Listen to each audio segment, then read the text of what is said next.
Assalamualaikum warahmatullahi wabarakatuh. Nama saya Rini Anggraini, NPM 1911070192. Saya mahasiswi dari UIN Raden Intang Lampung. Saya dari Prodi Pendidikan Islam Anak Usia Dini semester 2. Di video kali ini saya akan memenuhi tugas mata kuliah saya, yaitu saya akan membuat suatu ceramah yang bertema tentang peran organisasi Islam dalam mengembangkan pendidikan Islam di tanah air. Nah, pada siang hari ini, mari kita ucapkan Bismillahirrohmanirrohim. Assalatu wassalamu ala asrofil anbiya'i wal mursalin wa ala alihi wa sahbihi ajmain amma ba'du. Puji syukur kehadirat Allah Subhanahu wa taala yang telah memberikan kita rahmat hidayah dan karunia-Nya untuk bisa sehat sampai pada hari ini. Salawat serta salam selalu kita curahkan kepada junjungan kita Nabi Muhammad SAW. Dan pada kesempatan siang hari ini saya akan membawakan ceramah yaitu tentang beberapa organisasi pendiri Islam untuk mengembangkan pendidikan Islam di tanah air. Salah satunya ada NU, Nahdlatul Ulama, LDII, Salafi, Muhammadiyah, Persis, Persatuan Islam, dan juga ada beberapa organisasi Islam lainnya. Nah, di sini mungkin saya hanya akan membahas beberapa organisasi.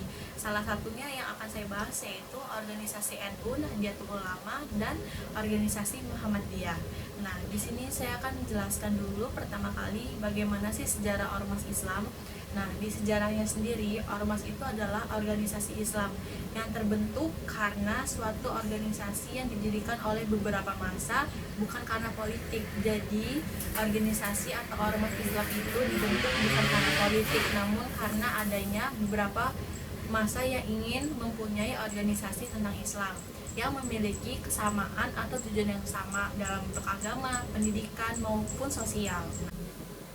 Jadi, tujuan Ormas itu sendiri adalah untuk memperjuangkan persatuan Islam dalam Islam yang bertujuan sesuai dengan Al-Quran dan Sunnah Rasul, serta memperkuat agama Islam sesuai dengan bidang-bidangnya seperti pendidikan, agama, sosial, ekonomi, dan juga budaya.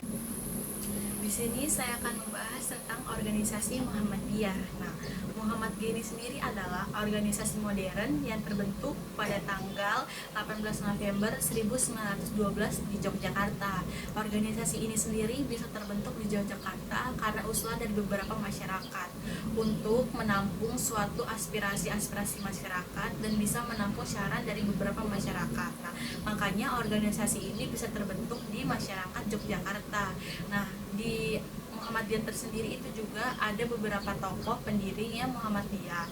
Nah, salah satu pendiri Muhammadiyah itu adalah Ki Haji Ahmad Dewantara.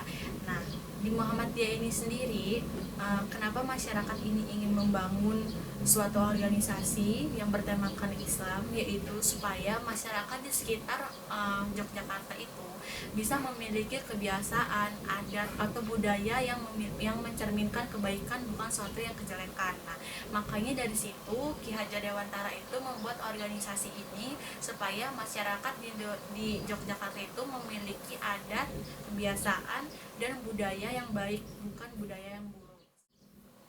Nah, di Muhammadiyah itu sendiri memiliki 3 bidang. Yang pertama ada bidang akidah, akhlak, dan ibadah. Nah, di sini saya akan menjelaskan per poin dari bidang-bidang tersebut. Yang pertama yaitu ada akidah. Akidah itu adalah sesuatu cara untuk kita mensucikan jiwa kita untuk sebagai tujuan atau fondasi hidup kita, yaitu menjauhkan kita dari bid'ah dan kemusyrikan. Yang kedua itu ada akhlak, di mana di Muhammadiyah itu mengajarkan bagaimana kita bisa bersikap atau bertindak atau melakukan suatu perilaku kegiatan yang berakhlak baik dan menjauhkan kita dari berakhlak buruk.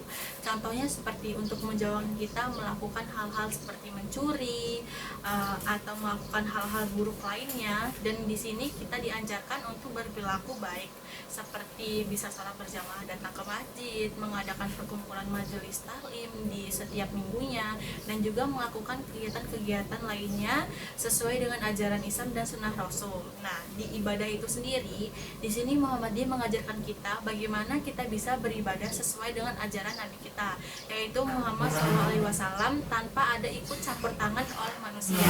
Jadi soal ibadah itu sangat penting. Jadi tidak ada toleransi dalam ibadah itu yang berhubungan dengan manusia. Kita hanya bisa mengikuti aturan sesuai dengan ajaran Nabi Muhammad SAW.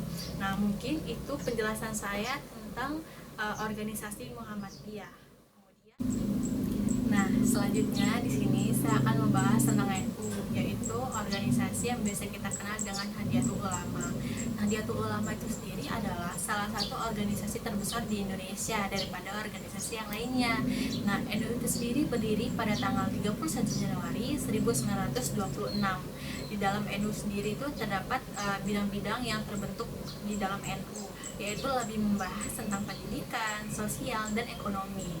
Nah, di NU itu sendiri itu mereka memiliki bidang-bidang yang mereka anggap itu adalah salah satu bidang dari NU, yaitu mempercayai 4 mazhab dari salah satu orang yang memang mereka percayai. Nah, terus yang kedua, mereka juga membuat suatu persatuan di mana persatuan itu lebih erat kaitannya dengan kekeluargaan seperti itu. Nah, mungkin itu adalah penjelasan singkat saya tentang NU atau Nahdlatul Ulama. Jadi di sini saya simpulkan dari peran-peran ormas itu sendiri itu memiliki fungsi dan tujuannya masing-masing kepada masyarakat umumnya di Indonesia ya. Dan itu tadi adalah salah satu pendiri organisasi-organisasi yang mengembangkan pendidikan di tanah air. Dan salah satu yang sudah saya jelaskan tadi ada Muhammadiyah dan Nahdlatul Ulama. Dan sebenarnya masih ada banyak banget organisasi-organisasi di Indonesia yang mendirikan pendidikan di tanah air sendiri ya. Jadi mereka itu ikut serta dalam mengembangkan pendidikan di tanah air secara agama. Jadi mereka itu bersumber selalu kepada agama, tidak hanya melihat secara hukum atau masyarakat di sekitar. Jadi lebih ke bagaimana mereka bisa menjalankan atau melakukan suatu pendidikan sesuai dengan agama, sesuai syariat Al-Quran dan Sunnah Rasul seperti itu. Dan mungkin kesempatan hari ini semoga ceramah yang saya bawakan itu bermanfaat dan juga bisa menambah ilmu kalian semua. Dan terima kasih untuk yang sudah menonton video ini dari awal. Apabila saya ada kesalahan kata, saya mohon ampun dan saya juga mohon maaf kepada Allah Subhanahu wa taala. Mungkin sekian ceramah singkat dari saya. Saya Rini Anggraini. Sekian dari saya. Wassalamualaikum warahmatullahi wabarakatuh.